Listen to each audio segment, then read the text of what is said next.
the top left in red from Startail. Up 2-1. He is Startail Bomber. once was actually dropped out of the plane as a skydiver. Yes, that's right. Bombed out. And down in the bottom right, the Zerg player trying to start a comeback. He is. Wongjin Star Soki. Was never dropped out of a plane. Yeah, to my knowledge, he's never skydove. Yes. I'd be very surprised if he had. Well, we have a Barracks first here by Bomber, playing a little bit safer. Yeah. I think it's going to be a Reaper expand now because he's saying, all right, well, Sulky's actually shown the proclivity to put aggression on when I play greedy. I don't think it is going to be, actually. It's in 13 supply. Normally you're going to go for like a 12 he didn't take his gas. So, Never mind, maybe I'm incorrect here. This could just be him having a nod towards Sulky, like, okay, you know that I'm playing very greedy. I'm just going to play even safer here. Yeah, because this is the map where you'd expect a player to play the most greedy because of its size and also because it's a 4-player map. And they do have cross-spawn.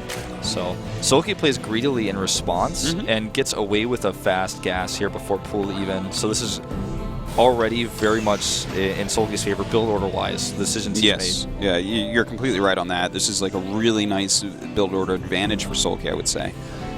Bomber just not...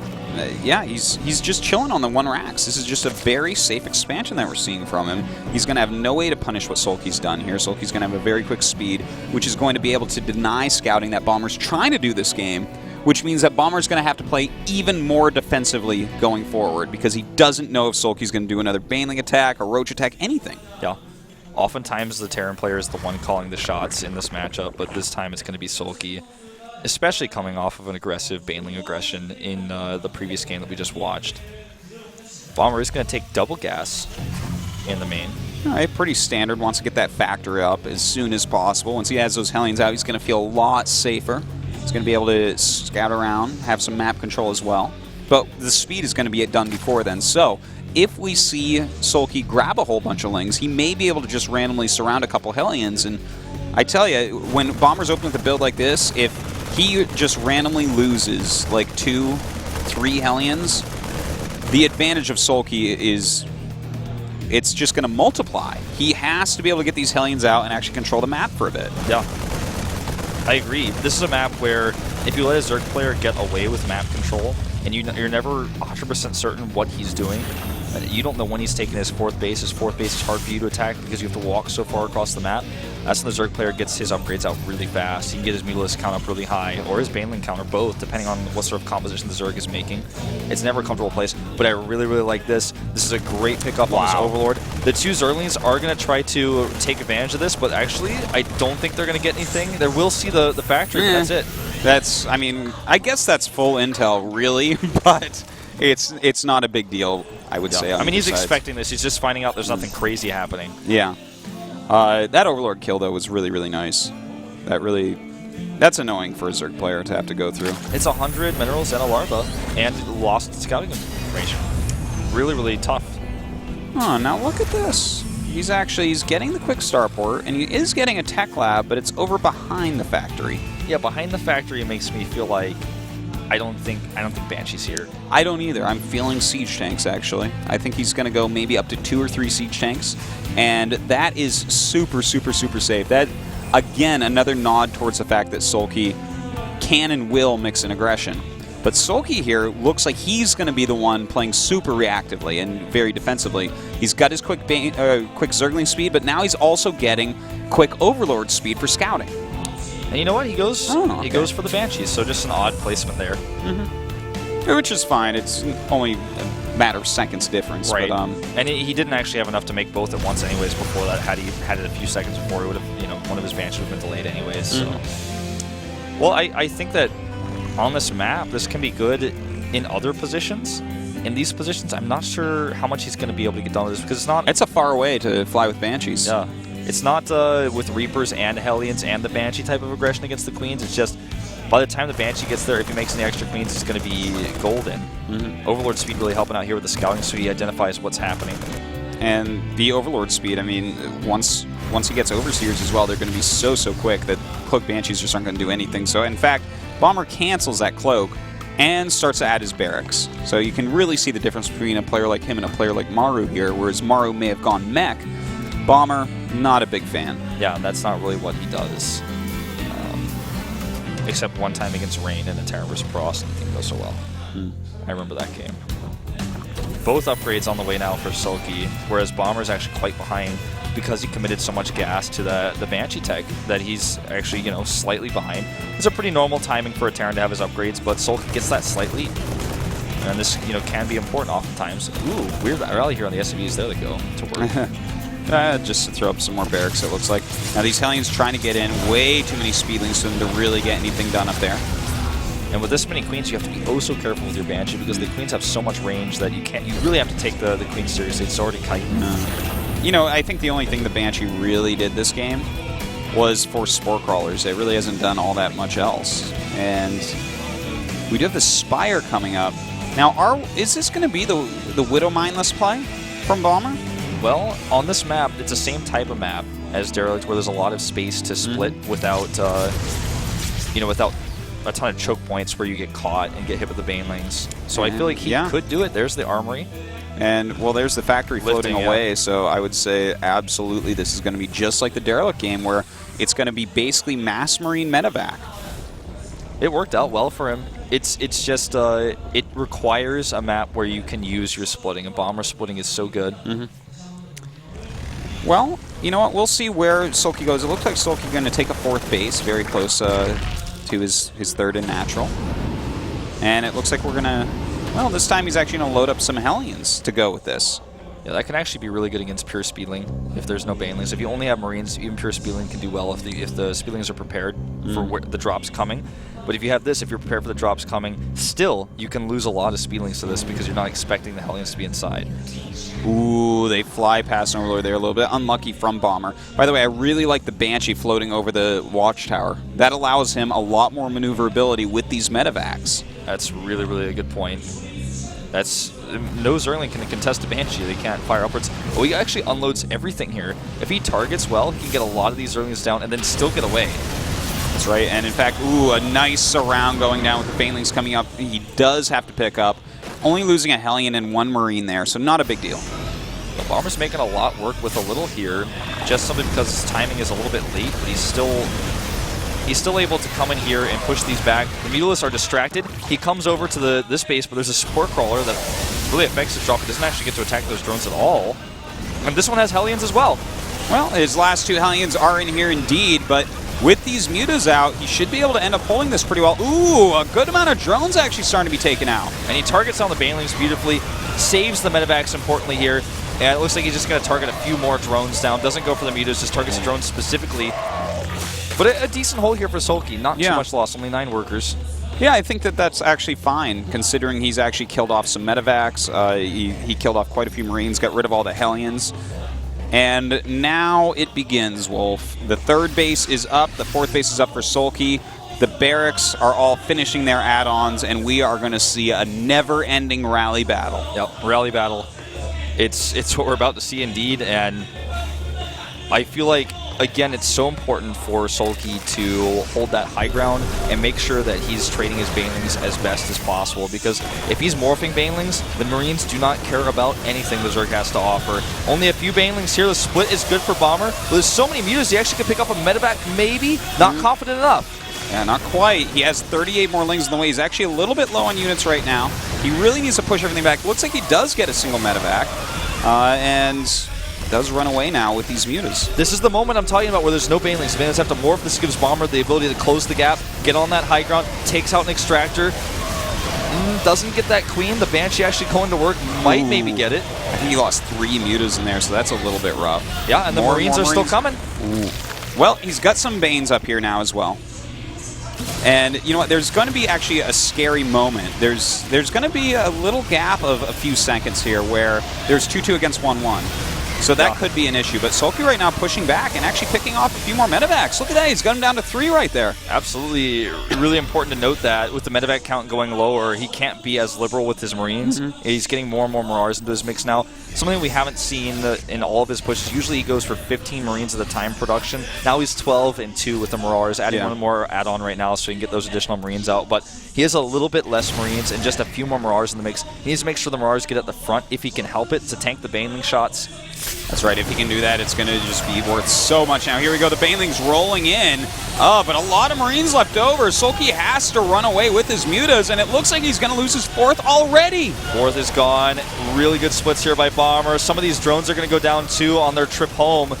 He just doesn't have enough Banelings. Bomber just picks away at him little by little. This run by, on the other hand, is very nice for Sulky. He's getting some damage done. He even burrows some of his lings to trick Bomber, so as soon as he thinks he's safe, he's really not. But he's already lost that 4th, and that just makes me really, really scared for Sulky. Now, on Belshire, he showed us that he can still make a lot happen with very little. But can he do this? I mean, maybe if he hits, like, for instance, this Baneling landmine. Yeah. Bomber's pre-splitting here. Oh, that was good. That may be what he needs to actually push this back. He's got a lot of Banelings rolling down that ramp, but Bomber still so much. A lot of Banelings actually hitting that Marauder there. These Marauders really working out for him. Sulky having a hard time controlling against this composition at the moment. Notice the switch back to 15 Marines and 1 Marauder at a time back at home. He's adding less and less Marauders, and he wants to get a bigger Marine count here. Forces SCVs off the line again. Sulky, that is. Bomber targeting on the rocks by mistake, realizing way too late. That is a mistake that cost him his entire momentum in this game. It's all gone now. Oh my god, yeah, you're right. You're completely right here. And in the meantime, those Zerglings helped harass at the 3rd base a bit more and caused him to use more scans and whatnot. More medevacs going down. And suddenly, you know what? Even though Sulky lost that 4th base, he's getting himself into an okay position after a couple tiny mistakes from Bomber. I feel like the Zergling harassment is really what threw Bomber off his concentration there when he misclicked on the rocks and wasn't looking at his army at the right moment. No turrets over here, no bunker, not even a wall, just some oddly placed depots, not a defense for the Mutalisk. Mutas could actually fight those Marines. They go into the main base instead. We'll probably get 1 or 2 add-ons here. Oh god, getting reactors right now is gigantic because it's really, like, that's a dead barracks right there. He cannot produce as many Marines. Yeah, killing a reactor is like the equivalent of killing a queen basically for larva injects. It just affects your push potential. It affects how much you can do, especially when he's using this type of style where he's just rallying units across the map. 2 less Marines per cycle actually makes such a difference. And he actually decides to run away here. Thought about, I think, dropping some Marauders on top of the Banelings, didn't do it. In the meantime, this rally actually being picked off a little bit. Sulky with some really good map awareness. If you look at the mini-map real quick, you can see that he has an Overlord spread that covers almost everything except the very center. So he knows where these units are coming in and can pick them off quite often. That burrow upgrade is actually costing Bomber a lot of scans right now, as you can see. Another scan will be called down here on the creep, most likely. 3-3, I believe, is done for Bomber. So yes, he's got that upgrade lead here, but he does not split. What is happening? A moment of inattention from Bomber is capitalized upon heavily from Sulky. Both of these times where he's looking at something else because of all that Sulky, all the pressure he's put on in this game, has really cost him. When you do a push like this where you're just trying to constantly attack and constantly have the momentum, if you lose momentum for a second, Zerg can finally sit back and relax. He can make 5 more mutas. He didn't lose any mutas in the fight. He's got the gas to get those Banelings out. Well, you know what? It's interesting that he loses his 4th base much quicker than any other game here, but he's fought back so well. Bomber making just a few small mistakes here. Sulky is always there to capitalize, and I love how every time he pushes it back, the mutas fly back to the main base of Bomber, deal a little bit of damage, and then go back home to meet up with the rest of his army. Bomber's pulling his SCVs here. Oh, man. He knows that his longevity in this game is waning right now because he never took a 4th base. He never prepared to take a 4th base. He's just been so aggressive, so all in with this push that didn't do anything. So this is the transition for him. I don't blame him for actually making this choice right now. Yeah, it makes sense. He's not going to win this in the long term, I don't think. And he does send some of the SCVs back. He has a lot in the center, though. The thing is, the longer he waits, the more units Sulky has. He's even comfortable enough now to add an Infestation Pit. That's their confidence right there against this style of Terran play to say, all right, I'm ready for the next step here. All right, now let's see how these Banelings connect. This is really what it's coming down to at this point. And ooh, that first little group of Banelings not really doing that much, but here we go. He does roll forward. There's a lot of Marauders here in the front, making tiny choke points for them to go through. The Banelings trying to come up against these Marines, but does Bomber actually have enough? He's killed all the Banelings at the first wave. The second wave, very small. He's got a few more coming from the right side. It's all about the split here. Can Bomber push this back? Looks like the answer is no. Sulky follows through, will clean up the medevacs, and will take this game. Bomber has no way to transition. Nothing he can do. GG. And finally, we're hitting the game 5 in this round of 8 of the HOT6ix Cup. Sulky pushing back, but I have to say, Bomber made a few small mistakes there, and without those, Sulky would not have won. Absolutely. Those two major control mistakes, they seem minor when you just see them, like, oh, he wasn't looking for 1 second. But for 1 second, he loses his entire momentum in this game where he's attacking constantly, super aggressive, and his whole game plan hinges on that push never stopping, never losing its momentum, and when it loses it for just 1 moment, he loses control of the middle of the map. It's a big map. It's not like these smaller maps where you can lose momentum for a second, but because the rush distance is so short, you can just keep getting it back. Not on Whirlwind. Well, the last map was Frost, or am I wrong on that? I believe you're correct. I know that Frost was the last map on the first series, but we didn't go that far. Yeah. And I think you're right. I think I'm right, but I might not be right. I don't know. I guess we'll just see in a minute. But I think the last map is definitely something we're going to want to look at to try to judge how is this going to go, because they're both playing very, very well. Do you think Bomber is off kilter now? I think he might be a little bit off kilter, and he's basically doing the same style every game. I'd like to see him go back into doing one of those combat shields-esque type pushes. If the map is Frost, though, probably not want to do that on that map. It's way too big. I think a lot of the strategy that we're going to see from Bomber in the next game is based on the map, and Sulky's just can continue to play reactionary, as he always does. That's what he's really known for. So I think if the map is good for Bomber and he can do something different, he should go for it. If it's a bigger map, if it's Frost, just stick with what you know and just keep doing this parade-type push. Did Bomber get overconfident when he went up 2-0?